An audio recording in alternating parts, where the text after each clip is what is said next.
recording. Don't forget about your assignment due tomorrow. Just a reminder, you know what it is. Today we're going to continue watching George Washington Building a Nation. We've had some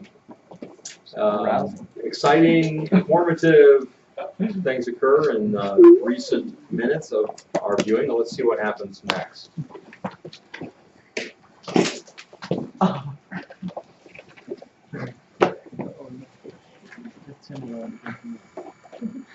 Tax. You, Mr. Jefferson, look down on me as socially your inferior. I warn you, sir. I will tear off the veil and show you for what you are. A secret voluptuary who wants to be another Caesar. Mr. Hamilton Shaw, let me remind you. I'll be damned if I will put myself on the rack for a second term, unless you two stop these petty quarrels and pull together.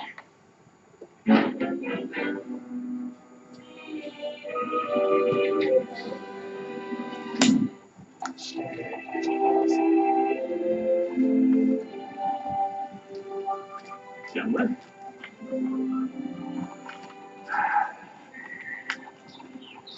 I've decided to refuse the second term. My God. Sir, you can't leave. So that I don't lose all influence between now and the time when I announce my leaving office, I ask you all to please keep my decision a secret. Sir, how can you do this?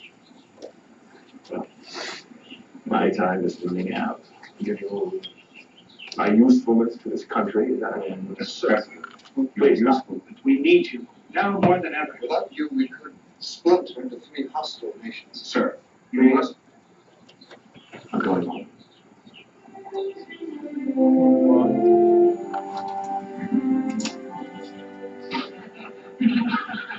Champagne. Mr. Jefferson says a monk by the name of Dom Perignon invented it. Oh, my dear. I feel as bubbly as this wine, now that I know you're determined to move. Happy birthday. Towels are here. I must thank Eliza for a very considerate letter she wrote to me. Would you excuse me? Mrs. Howe, good evening. You must taste this new wine. It's called champagne. It might put a smile on your face. Don't think I didn't appreciate that long letter you wrote to me, urging up the presidency, but you see... Sir, would you walk with me outside? Sir, as your dear friend, you must permit me to speak from my heart. Well, you need no permission to do that. I know you feel diffidence about your abilities. You think some other younger leader would make a better president, but you're wrong. You are indispensable to this nation. Mrs. Howe, Your retirement would be a disaster. no man is indispensable. I know how sensitive you are in matters of public opinion. But people will say that ambition was the mainspring of all your acts. Some will even say that you foresaw the collapse of the government and fled to keep from being caught in the crash. None of that's true. In matters of public opinion, truth is what people think it to be. I am not concerned about what other people think. You've always been concerned. It's your nature. Sir, are you certain you want to leave when you're needed the most?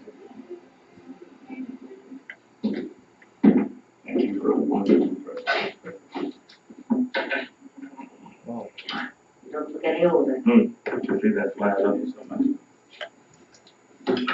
you must remind me, John Mr. Jefferson, how much we enjoyed that moment.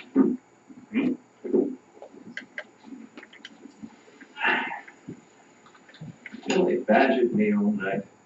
Randolph, Knox. To accept the second term was the only thing that Jefferson and Hamilton agreed on in it. And Eliza?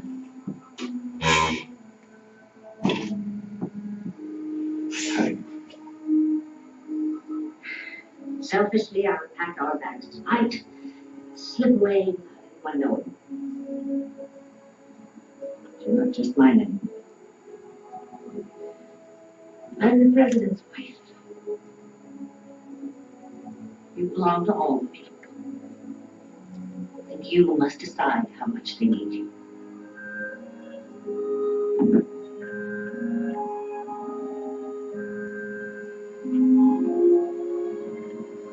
I'm sorry, dear.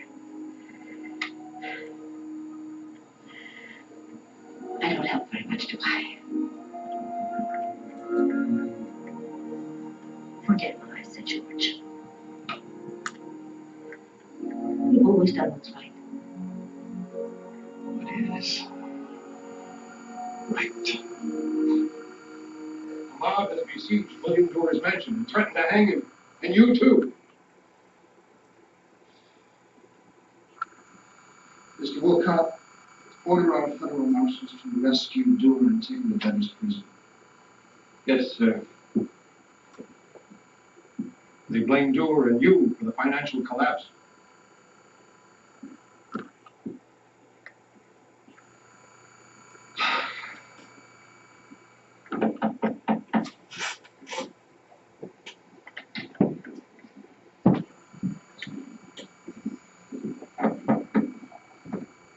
Did you notice the pipe? Freezer.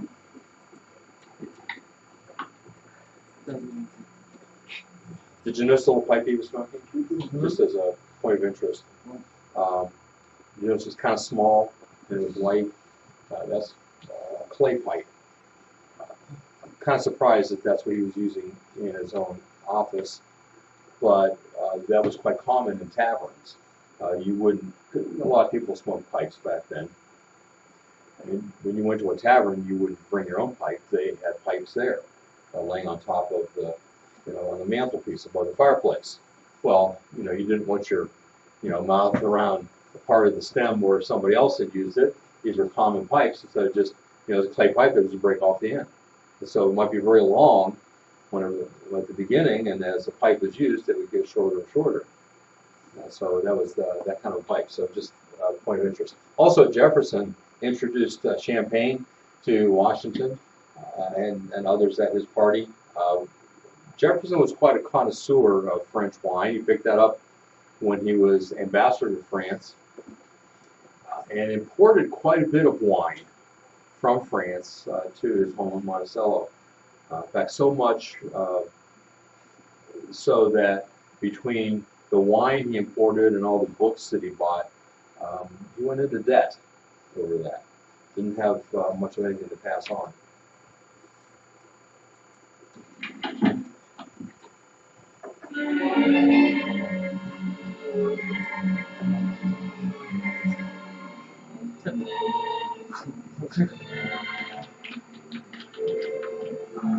Jim Schuyler, I'm at the treasure.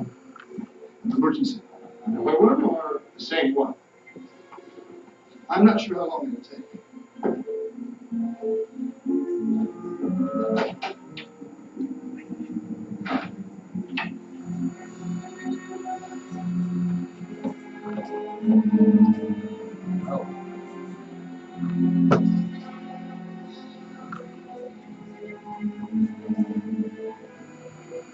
It's not love. You do love me, don't you? Damn it. What's with it? You wasn't really cared about me, bro. I didn't mean to scare you, Alex. I just wanted you to come. Don't. I loved You you. don't mean that. It's not true. It is. It's over. Please don't leave me. It's over.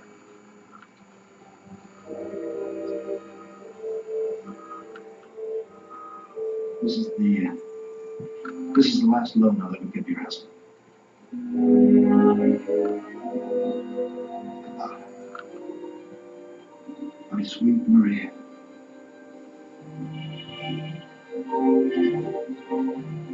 Alex, be careful. He says they'll have you killed. I haven't felt so encouraged about this country's prospects since your time. With our victory in the elections and the support of the people in the streets who rejoice at the French Revolution, the time is now to conquer Hamilton. I agree. We've already proven that the man's followers have enriched themselves through shady dealers.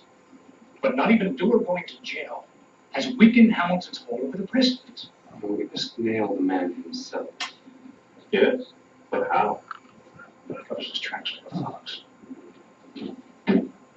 Gentlemen, a man who once worked for me and is now in jail for fraud wants to talk with the Jeffersonian leaders.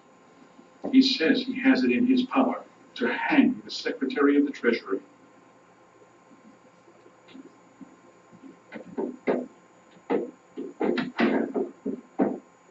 Betsy? Betsy? You all right? I'm all right.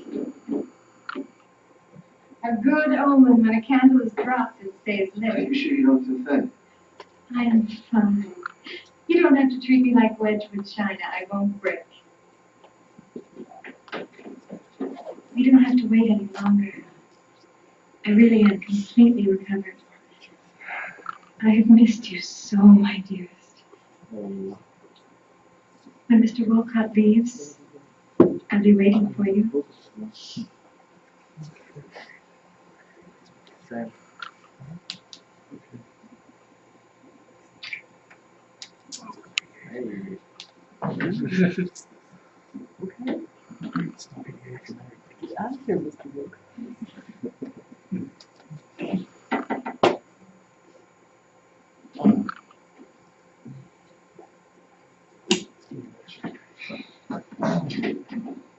Oh, well, good job.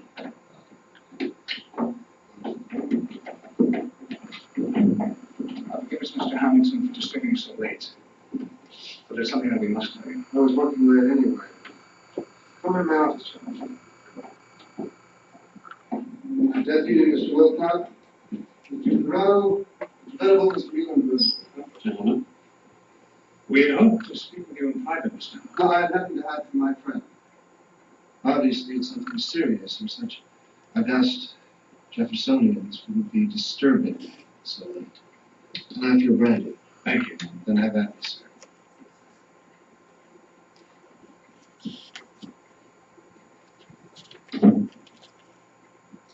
Today we visited a jail where a man named James Reynolds is being held. Do you know the man, sir? Yes, I know the man. He accuses you, Mr. Hamilton, of using your office to line your pockets with speculators. You believe him?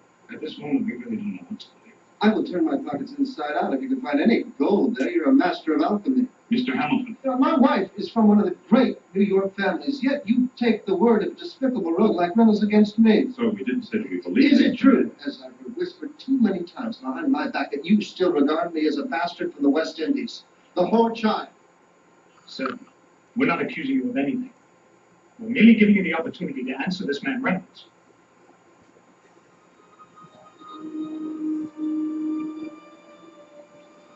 Yes, you shall know all about Mr. Reynolds. And his wife, who took me to her bed. Has the gentleman told you about that? Mr. Hamilton, we don't wish to pry into your private life. I'm an adulterer. It's all right. Fornicating.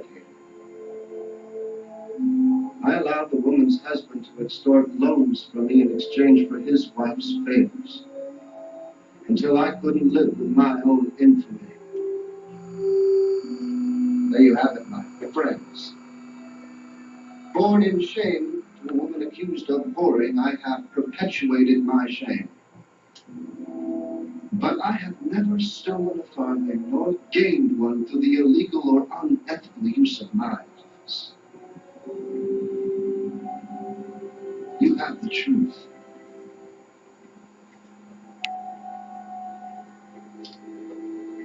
Do what you want with it.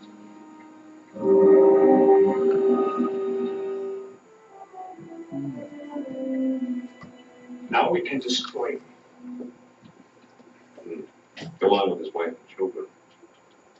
Like magic. If we remove him from his favorite position at the president's side.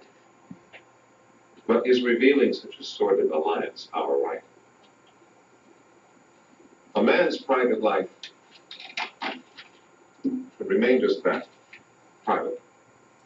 And I've no wish to see Washington, whose affection for Hamilton is so obvious, hurt by such a revelation. Mr. Hamilton knows me.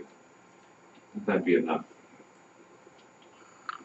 You're refusing our one chance to finish him. Oh, there'll be another. I cannot believe that having set out a feast for his friends to devour, he has not himself spooned up some of the juicier tidbits. But perhaps the time is right to have the House demand of Hamilton a complete accounting of all the acts of the Treasury since the government began. If it's done so late in the session that the man hasn't time to prepare such a complicated report before adjournment, it will increase popular suspicions about his honesty. The charges can then be considered in the autumn by the new, more anti-Hamilton House, by which time hard evidence against him might have turned up. Why, Mr. Monroe, you have an instinct for politics. Yes. If we are to hang Hamilton, let it not be for his lust, but for his greed. I wondered what had happened to you after the post-violence came. Useful facts? Madame Lafayette, her husband is still in prison. She pleads with me to rescue him. Can I explain to her that as chief executive of a country, I cannot interfere in another nation's affairs, but also undoubtedly bring down the wrath of our Republicans? It is done, Mr. President. You have been unanimously elected to a second four-year term. Thank you, Mr. Jefferson. I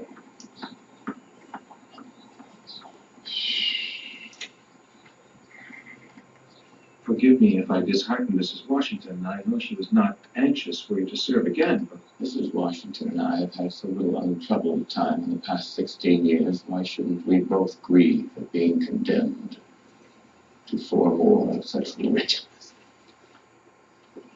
Perhaps I can somewhat lift your spirits, Mr. President.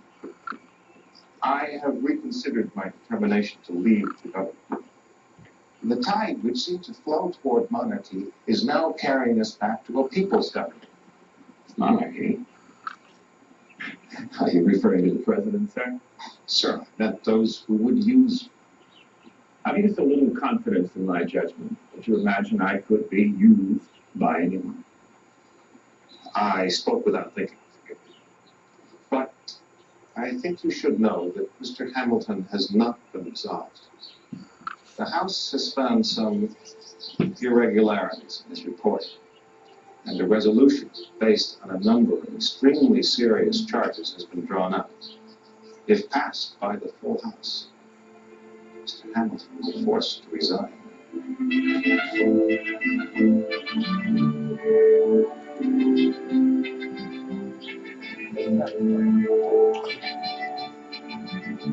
You wanted to see this, sir? Right.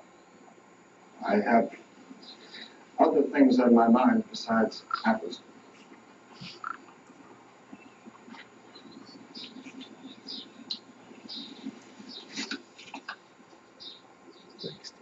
What do you think? Tasty?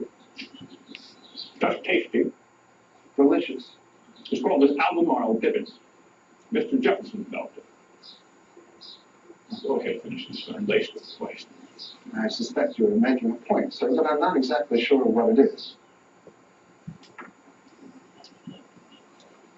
I don't want to see you hurt, Alex. I must tell you that you are under suspicion. Under suspicion? Yes, there are people who are investigating certain rumors, accusations about your activity. Rumors.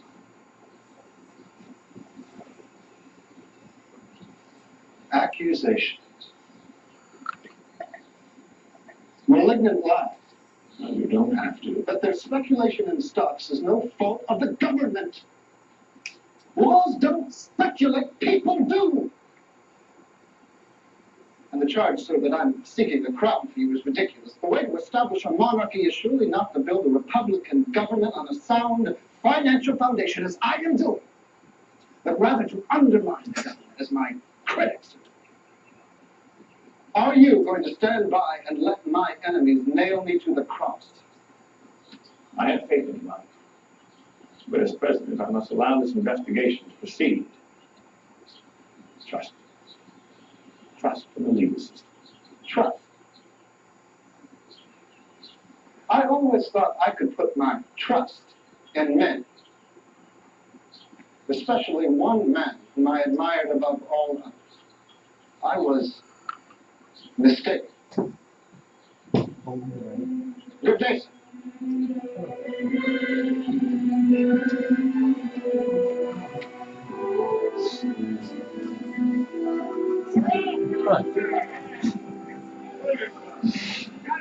Mr. Hamilton, if you ever go back to the law, you'll have me as a client.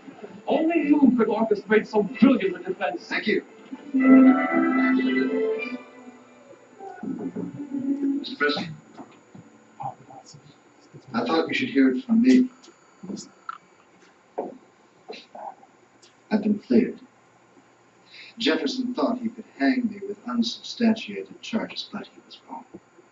The House soundly defeated the indictments. Good. Good.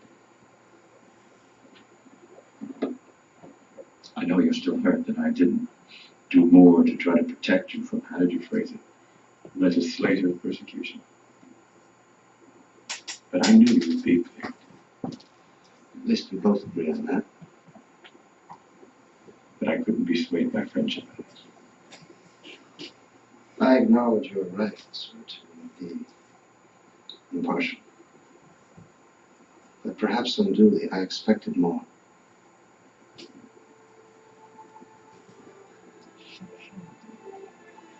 I must go. Good day, sir.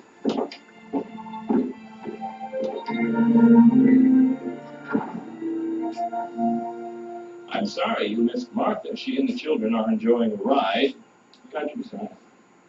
I left my needlepoint to enjoy a few moments with the great Washington. Obviously, your flowers know who's president. They're in full bloom while ours are still sleeping. Yes, well, I brought them from home. I spend as much time as I can out here. Garden puts problems in their place. Breeds new hope.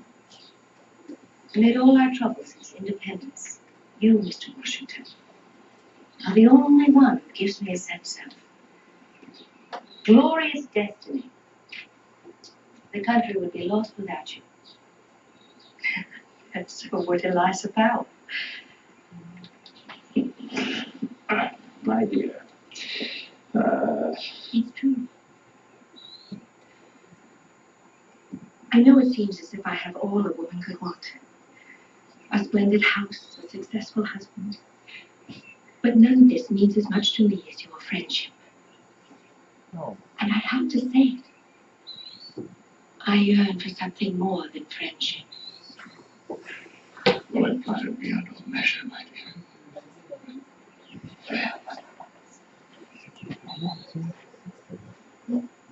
Dearest George, you are so gallant. And as frustrating as your high-born Jack must be with his wares. So, all the restless whispers behind fluttering fans are merely baseless rumor and wishful fantasy.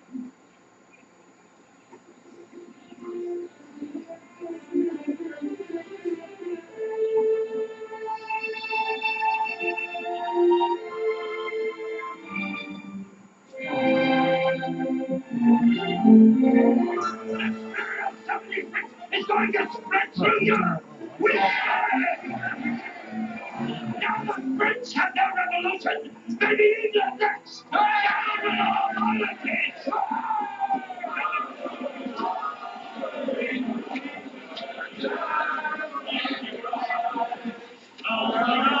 Apparently they just got the news of the French victory at Vendée.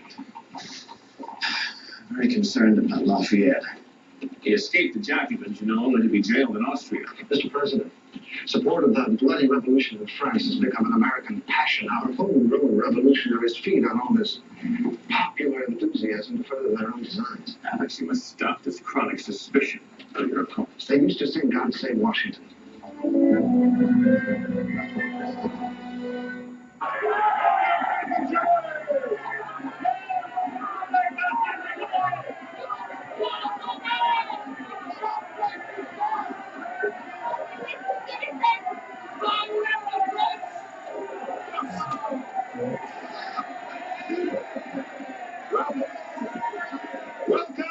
Citizen Genet, on behalf of the President of the United States and all his countrymen. I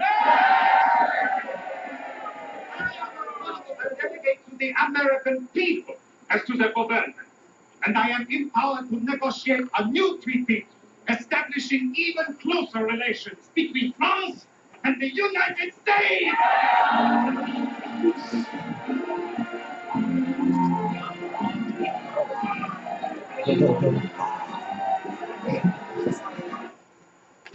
Now, what had happened to necessitate a new treaty between France and the United States?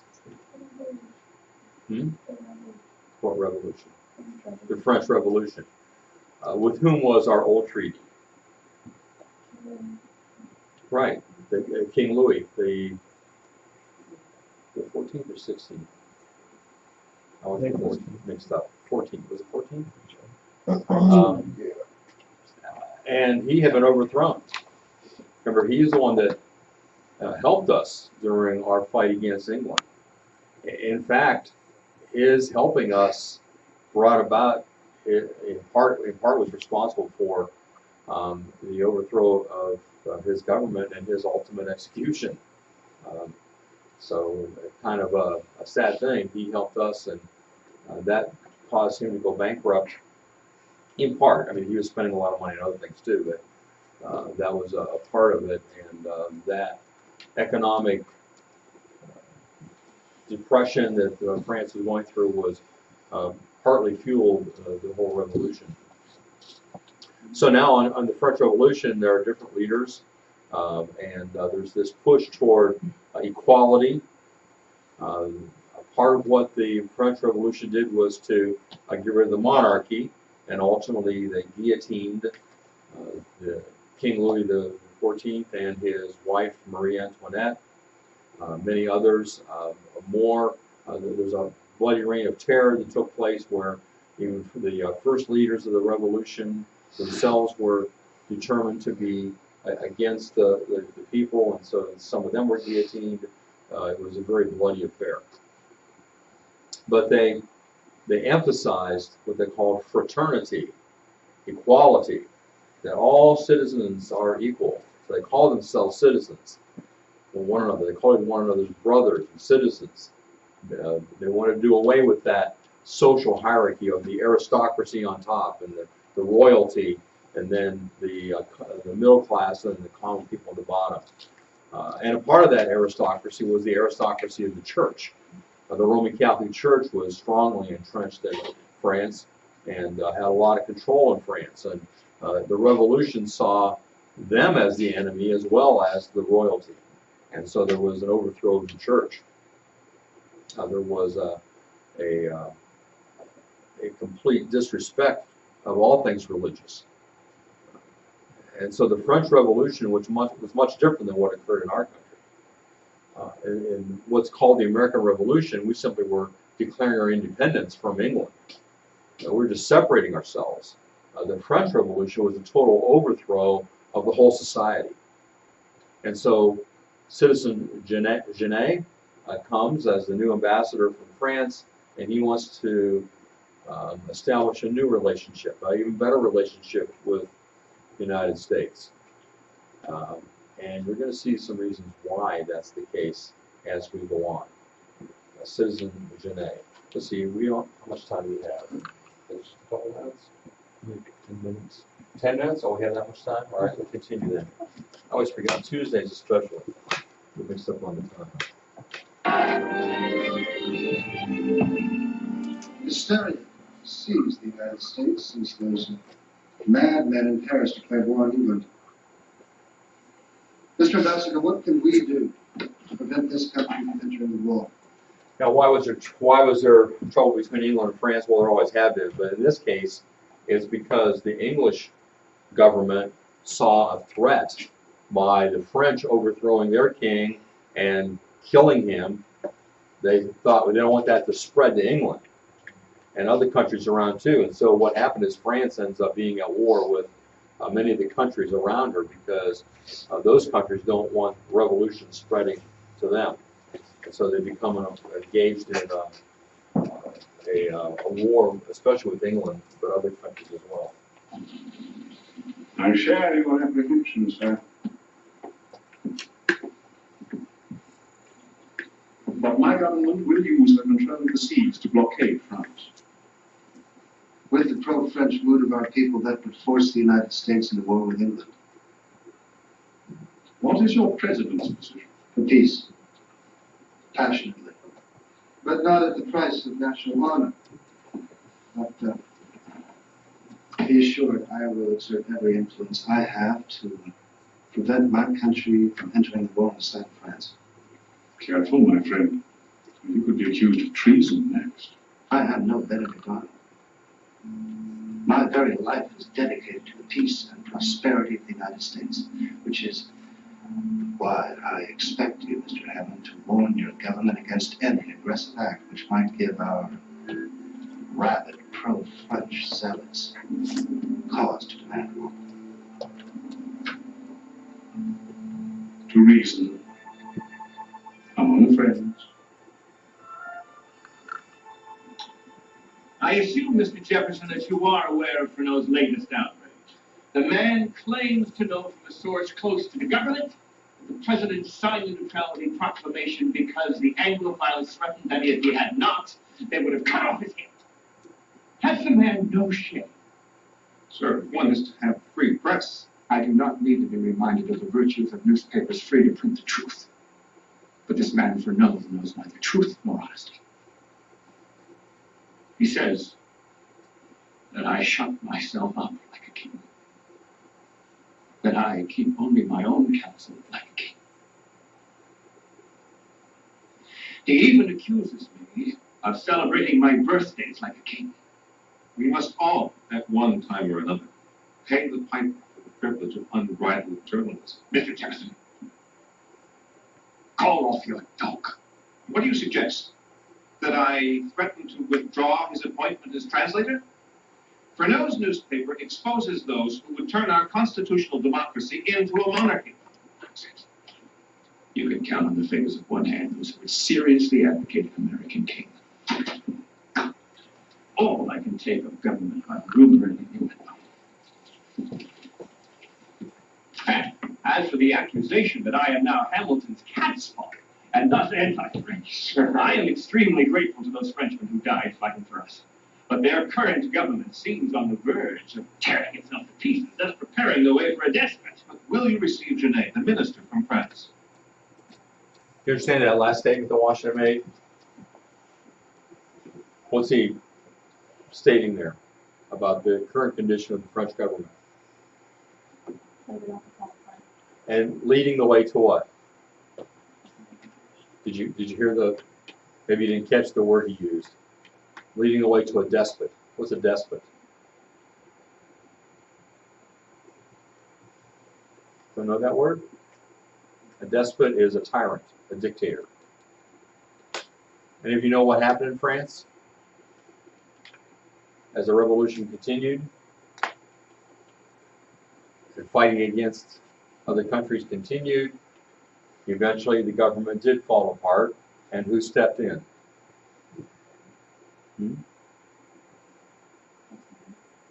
Who, specifically? You've heard of him. Napoleon Bonaparte, and became the dictator of France. And that's what happens. You look through history. Anytime the government gets so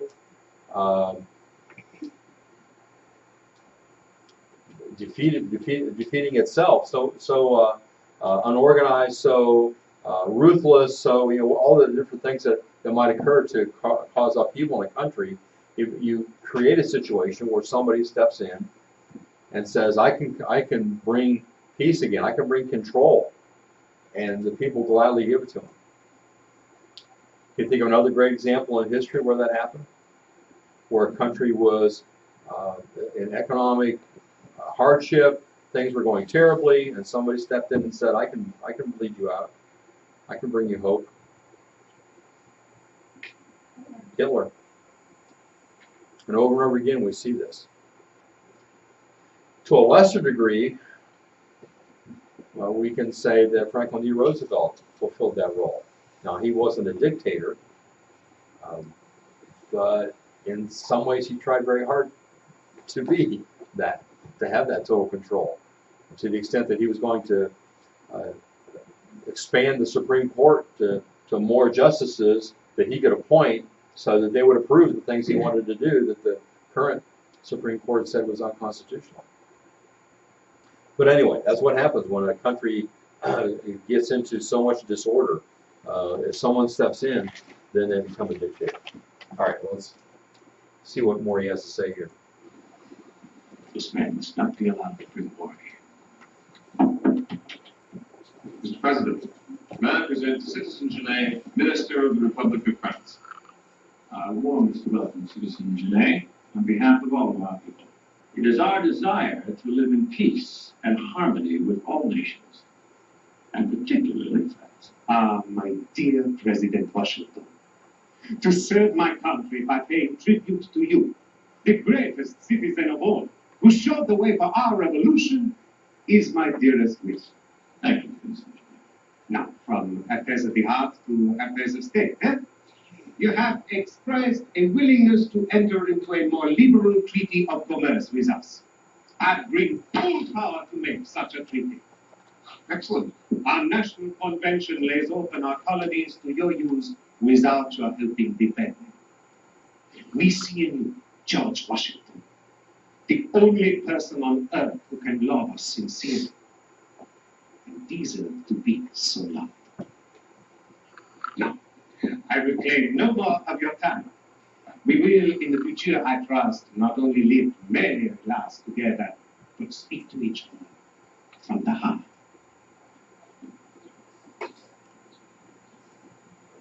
No, I can escort myself out, my dear Jefferson. We are all citizens now, and so do not stand on self. Mr. President, my dear, dear friend,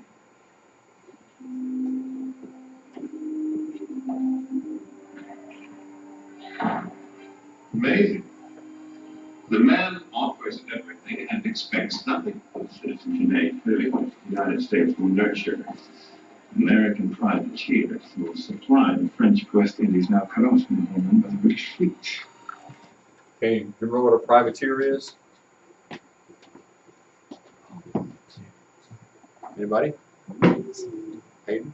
It has something to do with getting land, right? No. Or You're maybe that's- thinking speculator. Privateer is